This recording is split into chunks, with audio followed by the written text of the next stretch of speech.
राधे राधे। आप सभी को जन्माष्टमी की बहुत बहुत शुभकामनाएं। आज हम सब मिलकर जानेंगे कि घर पर ही इस प्यारे से त्योहार को कैसे मनाया जाए, पूरी विधि के साथ। हम खास तौर पर उस दिव्य घड़ी की बात करेंगे जब कान्हा का जन्म हुआ था। तो चलिए इस भक्ति भरी यात्रा पर चलते हैं। जन्माष्टमी ना सिर्फ एक त्योहार नहीं है, ये तो प्रेम, आनंद और भक्ति का संगम है। यही वो एहसास है, वो भावना है जो इस पूरे उत्सव में जान डाल देती है और इसे इतना खास बना देती है। तो चलिए सबसे पहले ये समझते हैं कि ये दिन इतना खास क्यों है। ये वो दिन है जब भगवान विष्णु ने भाद्रपद महीने के कृष्ण पक्ष की अष्टमी तिथि को रोहिणी नक्षत्र में श्री कृष्ण के रूप में अवतार लिया था। सोचिए, ये कितना बड़ा खगोलीय और आध्यात्मिक संयोग है। इसी वजह से तो ये दिन इतना पवित्र और ऊर्जा से भरा हुआ माना जाता है। अब कोई भी बड़ा उत्सव हो, उसकी शुरुआत तैयारी से ही होती है ना? और जन्माष्टमी की तैयारी वो तो अपने आप में ही एक साधना है। तो आइए देखते हैं कि भक्त इस खास दिन के लिए अपने मन और घर को कैसे तैयार करते हैं।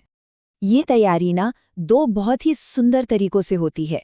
एक है व्रत, जो हमें अंदर से शुद्ध करता है, हमें उस दिव्य ऊर्जा को महसूस करने के लिए तैयार करता है। और दूसरा है सजावट, जो हमारे घर को उस त्योहार वाली सकारात्मक ऊर्जा से भर देती है। तो दिन की शुरुआत होती है एक पवित्र संकल्प के साथ। भक्त सुबह सुबह जल्दी उठते हैं, स्नान करते हैं और फिर पूरे मन से व्रत रखने का संकल्प लेते हैं। ये उनकी गहरी श्रद्धा और अटूट भक्ति का प्रतीक है। और इसके बाद घर का कोना कोना जैसे जिंदा हो उठता है। मंदिर को ताजे फूलों की महक से, टिमटिमाती लाइटों से और खूबसूरत रंगोली से सजाया जाता है।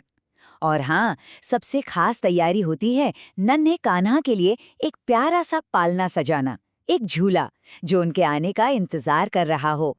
तो अब हमारा घर भी तैयार है और मन भी। अब बारी है उन पवित्र चीजों को इकट्ठा करने की जिनकी जरूरत हमें कान्हा की पूजा में पड़ेगी। चलिए देखते हैं कि हमारी पूजा की थाली में क्या क्या होना चाहिए। ये रही हमारी पूजा की थाली, और देखिए इसमें हर चीज का एक गहरा मतलब है। लड्डू गोपाल की एक प्यारी सी मूर्ति, उनका अभिषेक करने के लिए पंचामृत मतलब दूध, दही, घी, शहद और शक्कर का मिश्रण, उन्हें पहनाने के लिए नए पीले वस्त्र, और हाँ, उनकी सबसे पसंदीदा चीजें बांसुरी, मोरपंख और भोग के लिए माखन मिश्री। हर एक चीज प्यार और भक्ति से चुनी गई है। और अब हम उस पल की तरफ बढ़ रहे हैं जिसका हम सबको बेसब्री से इंतजार रहता है। रात का वो जादुई पहर जब पूरा ब्रह्मांड भगवान कृष्ण के जन्म का उत्सव मनाता है। जी हाँ, ठीक रात के 12 बजे। ऐसा माना जाता है कि ठीक इसी समय भगवान कृष्ण ने धरती पर जन्म लिया था। पूरे दिन का व्रत, इंतजार, सारी तैयारियां, सब कुछ बस इसी एक दिव्य पल के लिए तो होती हैं। और जैसे ही घड़ी में 12 बजते हैं, हवा में शंख की एक गूंज सुनाई देती है। ये कान्हा के आने की घोषणा है। ये वो संकेत है कि उत्सव अब शुरू होने वाला है। अब इस खास मध्यरात्रि पूजा के 3 बहुत ही सुंदर चरण होते हैं। सबसे पहले अभिषेक यानी पवित्र स्नान, फिर श्रृंगार यानी उन्हें प्यार से सजाना, और आखिर में झूला झुलाना, उनके जन्म की खुशी मनाना। पूजा की शुरुआत होती है पवित्र अभिषेक से। लड्डू गोपाल की मूर्ति को बहुत प्यार से दूध, दही, शहद, घी यानी पंचामृत से स्नान कराया जाता है, और आखिर में उन्हें पवित्र गंगाजल से स्नान कराकर शुद्ध किया जाता है। ये दृश्य वाकई बहुत ही भक्तिमय होता है।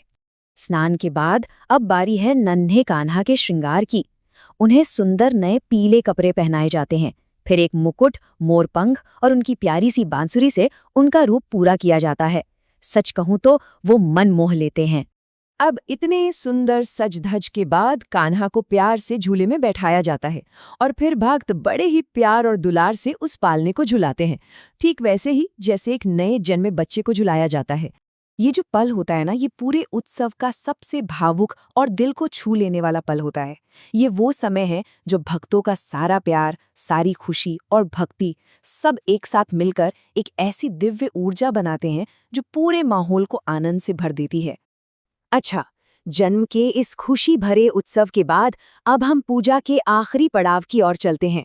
चलिए देखते हैं कि भोग और आरती के साथ इस पूजा को कैसे पूरा किया जाता है। तो अब समय है कान्हा को उनका पसंदीदा भोग लगाने का। सबसे पहले तो माखन मिश्री, जिसके बिना तो उनका भोग अधूरा है। इसके साथ साथ धनिये की पंजीरी, ताज़े फल और मेवे भी उन्हें अर्पित किए जाते हैं। और हाँ, एक बहुत ज़रूरी बात याद रखनी है, भगवान को जो भी भोग लगाया जाता है उसमें तुलसी का एक पत्ता ज़रूर होना चाहिए। कहते हैं कि तुलसी भगवान विष्णु को बहुत प्रिय है और इसके बिना कोई भी भोग पूरा नहीं माना जाता। और पूजा का समापन होता है एक सुंदर सी आरती के साथ। भक्त घी के दिए जलाकर एक साथ ओम जय जगदीश हरे या बांके बिहारी की आरती गाते हैं, जिससे एक बहुत ही शांत और दिव्य माहौल बन जाता है। तो इन सभी खूबसूरत रीति रिवाजों और उत्सवों के पीछे आखिर गहरा संदेश क्या है? चलिए अब जन्माष्टमी की असली भावना को समझते हैं। देखिए, जन्माष्टमी का असली मतलब सिर्फ बाहर का उत्सव मनाना नहीं है। ये त्योहार हमें याद दिलाता है कि हम अपने अंदर की बुराइयों को खत्म करें और प्रेम, धर्म और सच्चाई के रास्ते पर चलें। ये एक तरह से आत्म सुधार का त्योहार है। और ये जयकारा तो हम सबने सुना ही है, नंद के आनंद भयो जय कन्हैया लाल की। ये उस अपार खुशी को बयां करता है जो नंद बाबा के घर कान्हा के आने पर हुई थी। और ये वही खुशी है जो आज भी हर भक्त के दिल में गूंजती है। तो ये थी घर पर श्री कृष्ण जन्माष्टमी मनाने की पूरी विधि। उम्मीद है कि ये जानकारी आपके उत्सव को और भी खास और भक्तिमय बनाने में मदद करेगी। एक बार फिर आप सभी को जन्माष्टमी की ढेरों शुभकामनाएं।